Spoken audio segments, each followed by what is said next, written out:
हाथ मिल रहा है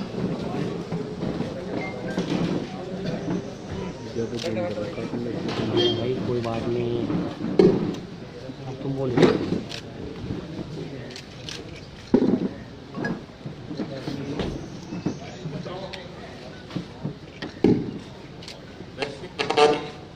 बस भाई ये बंद कर लो जाए।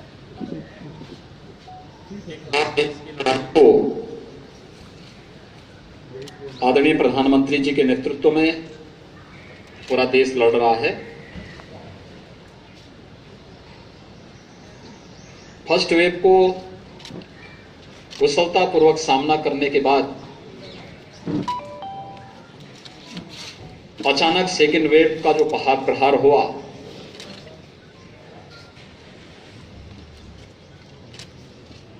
उस पर भी केंद्र सरकार के मार्गदर्शन में सभी राज्यों ने अपने अपने स्तर पर तैयारी भी की, कार्रवाई भी की। आबादी के हिसाब से देश का सबसे बड़ी आबादी का राज्य उत्तर प्रदेश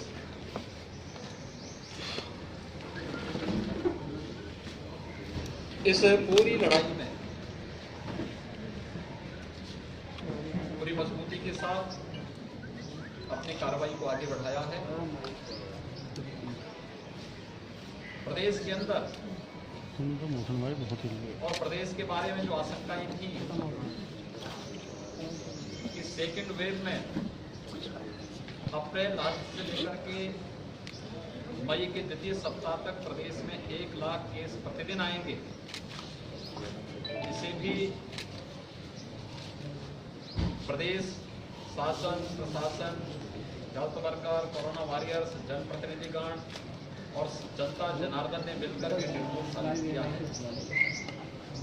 प्रदेश के अंदर अगर हम देखें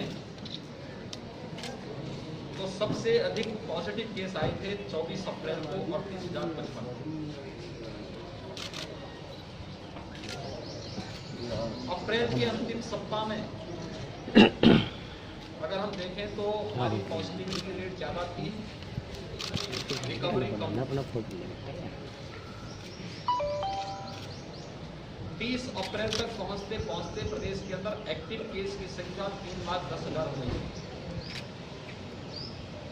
और मुझे आप सबको आज अवगत कराते हुए प्रसन्नता है कि लगातार पॉजिटिविटी रेट में गिरावट आई है। जो पॉजिटिविटी रेट प्रदेश के अंदर एक समय में लगभग 16.5% थी, आज वह घट करके पूरे प्रदेश के अंदर हम देखें तो लगभग 3.5% के आसपास रह गई है। एक्टिव केस जो 30 अप्रैल को 3,10,000 थे, वह अब प्रदेश में केवल 1,49,000 मात्र रह गए हैं। यानी 1,61,000 लोग रिकवर होकर के घर जा चुके हैं, उनकी स्वस्थ होकर के घर जा चुके हैं। मात्र पिछले 16 दिन का प्रदेश के अंदर का परिणाम है, रिजल्ट है। उत्तर प्रदेश देश के अंदर सर्वाधिक टेस्ट करने वाला राज्य है। अब तक हम लोगों ने 4.5 करोड़ कोरोना के टेस्ट प्रदेश के अंदर संपन्न किए हैं और लगातार इस कार्रवाई को हम आगे बढ़ा रहे हैं। हमारी जो रिकवरी रेट है वर्तमान में 90% है। प्रदेश में हम लोगों ने अब तक जो वैक्सीन 1.5 करोड़ लोगों को वैक्सीन दे चुके हैं। 18+ के लोगों को भी, 18 से 44 वर्ष की उम्र के लोगों को भी 4,15,000 ऐसे युवाओं को वैक्सीन प्रदेश में उपलब्ध कराया जा चुका है। हम फेज वाइज जनपदों की संख्या इसके साथ जोड़ रहे हैं और उस क्रम में फर्स्ट वेव में L1 फैसिलिटी की ज्यादा आवश्यकता थी, जो हॉस्पिटल में बेड्स की आवश्यकता थी। उस समय हमारे पास 1,16,000 L1 फैसिलिटी के बेड्स थे और L2, L3 फैसिलिटी के कुल 23,000 बेड्स थे। लेकिन सेकेंड वेव में आपने देखा होगा संक्रमण बहुत तीव्र होने के कारण अचानक ऑक्सीजन की मांग हुई। रेमडेसिविर की मांग हुई, अचानक दवाओं की मांग बढ़ने लग गई, कुछ स्थिति को पैनिक भी बनाया गया और जनता में स्वाभाविक रूप से एक होड़ लगी ऑक्सीजन के लिए, रेमडेसिविर के लिए, इन सभी चीजों के लिए। हमें हमेशा इस बात को ध्यान में देना होगा कि आपदा के समय धैर्य हमारा सबसे बड़ा मित्र होता है, लेकिन कुछ लोगों ने जानबूझ करके जब जनता के संबल को बनाना चाहिए था, मनोबल को बढ़ाना चाहिए था, जब अपने हेल्थ वर्कर्स के मनोबल को बढ़ाने की आवश्यकता थी, उस समय उनके मनोबल को गिराने, भय का वातावरण पैदा करने का कुछ लोगों ने शरारतपूर्ण चेष्टा भी की और उसका परिणाम है एक स्थिति पैनिक हुई और उसके कारण हर व्यक्ति ऑक्सीजन के लिए दौड़ पड़ा, हर एक व्यक्ति रेमडेसिविर के लिए दौड़ पड़ा और एक प्रकार की एक समय तो सिचुएशन ऐसी थी कि जैसे अव्यवस्था की सी स्थिति पैदा होगी। लेकिन ईश्वर की कृपा से, सभी लोगों के सहयोग से स्थिति नियंत्रण में की गई और आज पूरी तरह स्थिति नियंत्रण में है और हर व्यक्ति को ये व्यवस्था दी जा रही है कि वह वहां पर, हम लोगों ने इस दौरान ऑक्सीजन की सप्लाई, आपने पहली बार देखा होगा कि ऑक्सीजन की सप्लाई हमें बाहर से मंगानी पड़ी। भारत सरकार ने ऑक्सीजन एक्सप्रेस चलवाई, वायुसेना के विमानों का इस्तेमाल, ऑक्सीजन के टैंकर को लाने ले जाने में इस्तेमाल किया गया और ये लगातार चला है। फर्स्ट वेव में हमारी प्रदेश की कुल आवश्यकता ऑक्सीजन की जो होती थी वो 300 मीट्रिक टन की हो जाती थी, लेकिन सेकंड वेव में यह बढ़कर के 1000 मीट्रिक टन तक पहुंच गई। हम लोगों ने लगातार इस कार्रवाई को आगे बढ़ाया है, लेकिन साथ साथ हर जनपद ऑक्सीजन में आत्मनिर्भर हो सके, इसके लिए भी आदरणीय प्रधानमंत्री जी के मार्गदर्शन में एक कार्रवाई प्रारंभ हुई और अब प्रदेश के अंदर हम लोग इस समय 300 से अधिक ऑक्सीजन प्लांट लगाने की कार्रवाई को आगे बढ़ा चुके हैं। मुझे ये कहते हुए प्रसन्नता है कि आपके मुजफ्फरनगर में भी 6 ऐसे प्लांट लगने जा रहे हैं जो यहां पर 4 पहले से थे, उनकी क्षमता कम थी, 6 नए प्रस्तावित किए गए हैं जिनको हम यहां पर लगाने जा रहे हैं। हम लोगों ने वर्तमान में जो एक आशंका व्यक्त की जा रही है कि गांवों में इन्फेक्शन बहुत ज्यादा फैल चुका है, राज्य सरकार उसके प्रति पूरी सतर्क है। 5 मई से ही हमारी गांव-गांव में घर-घर सर्वे का काम चल रहा है। हमारी निगरानी समिति स्क्रीनिंग का काम करती है। स्क्रीनिंग के बाद लक्षण युक्त और हर संदिग्ध व्यक्ति को मेडिकल किट उपलब्ध करा रही है। उन लोगों को होम आइसोलेशन में रहना है, क्वारंटीन सेंटर में रहना है या हॉस्पिटल में पहुंचाना है, इसको तय करती है और सूची इंटीग्रेटेड कोविड कंट्रोल सेंटर में उपलब्ध कराती है। ICCC से 24 घंटे के अंदर रैपिड रिस्पांस टीम उस गांव में पहुंच करके एंटीजन टेस्ट कराती है। टेस्ट के बाद भी अगर कुछ लोगों में संदेह है तो उनका RT-PCR जांच करवाने का कार्य हो रहा है। एक बृहद पैमाने पर एक कार्यक्रम जहां चल रहा है, वहीं साथ ही साथ ये भी तय किया गया है कि स्वच्छता, सैनिटाइजेशन और फॉगिंग की कार्रवाई भी हर एक गांव में हो, कंटेनमेंट जोन में हो।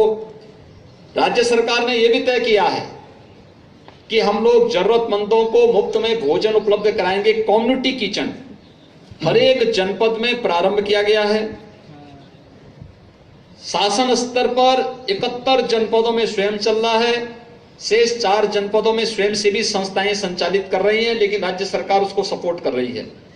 हमने राज्य सरकारों से आज सुबह मैंने बैठक ली और मैंने इस बारे में कहा है कि नहीं, राज्य सरकार सभी 75 जनपदों में स्वयं भी चलाए और स्वयंसेवी संस्थाओं के माध्यम से भी हम लोग इसको चलाने की कार्रवाई करें। तो ये कार्य हमारा युद्ध स्तर पर पूरे राज्य के अंदर चल रहा है। कंटेनमेंट जोन में डोर स्टेप डिलीवरी को भी आगे बढ़ाने की कार्रवाई हमारी चल रही है और हम लोग उसको आगे बढ़ाने का कार्य कर रहे हैं। अभी जो आशंकाएं व्यक्त की जा रही हैं थर्ड वेव के प्रति हम लोग पूरी तरह सतर्क हैं। और हर जनपद को कहा गया है, अभी से थर्ड वेव के बारे में आशंका है कि बच्चों पे ज्यादा बच्चे इससे संक्रमित हो सकते हैं।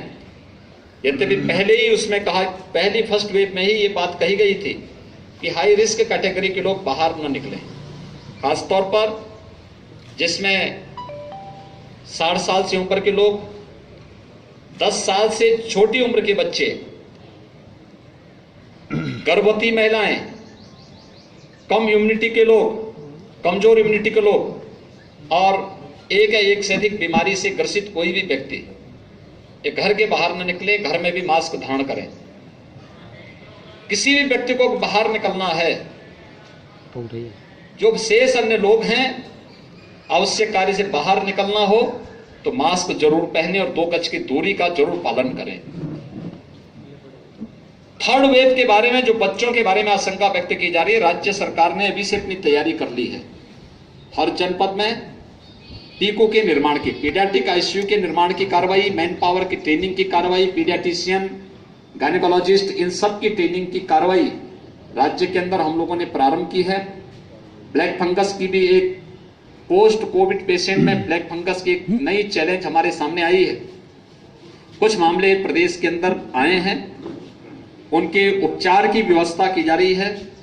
एक एडवाइजरी पूरे प्रदेश के अंदर जारी की गई है कि ब्लैक फंगस के अलावा पोस्ट कोविड कोई भी ऐसी समस्या देखने को मिलती किसी पेशेंट में तो उनके लिए एक अलग वार्ड बना करके उनके मुफ्त में उपचार की व्यवस्था प्रत्येक जनपद में प्रारंभ की जाए, जिससे हर एक व्यक्ति की जान हमारे लिए महत्वपूर्ण है, उसको बचाया जा सके और हर एक व्यक्ति को के जीवन को बचा करके हम लोग उसकी ऊर्जा का उपयोग समाज के लिए और राष्ट्र के लिए कर सकें।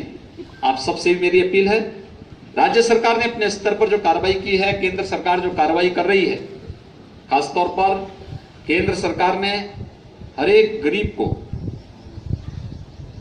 5 किलो यूनिट यानी पर यूनिट 5 किलो खाद्यान्न उपलब्ध करवाने की कार्रवाई शुरू की है। प्रदेश के अंदर 20 मई से खाद्यान्न वितरण होगा।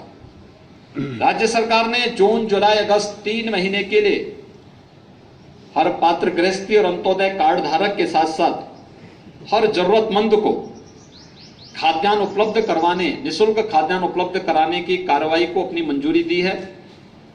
इसके साथ ही जो डेली कमाने वाले लोग हैं, श्रमिक हैं, स्ट्रीट वेंडर हैं, माली है, कुली है, कलेदार है, नाव है, धोबी है, मोची है, इन सभी लोगों को 1000 रुपये का भरण पोषण भत्ता भी प्रदेश सरकार ने अपनी स्वीकृति दी है। ये जून माह में सभी लोगों को मिलना प्रारंभ हो जाएगा। आप सबसे मेरी अपील है कि समाज को जागरूक करने और इस महामारी से मजबूती के साथ लड़ने में, प्रत्येक नागरिक को तैयार करने में, जागरूक करने में आपकी एक बड़ी भूमिका हो सकती है। आपके माध्यम से मैं सबसे अपील करूंगा, हम कोरोना प्रोटोकॉल का पालन प्रत्येक व्यक्ति करे। हर व्यक्ति अनावश्यक कोई भी घर से बाहर ना निकलें। बाहर निकलना ही हो तो मास्क जरूर पहने, 2 गज की दूरी का पालन जरूर करें। अगर कोरोना के इस प्रोटोकॉल का पालन हर व्यक्ति करता है तो कोरोना के खिलाफ देश की लड़ाई को विजयी बनने में बहुत देर नहीं लगेगी और इस महामारी से, इस सदी की सबसे बड़ी महामारी से हम सफलतापूर्वक विजयी बनने में हमें सफलता प्राप्त होगी। धन्यवाद जी। बस सही कह रहे हैं।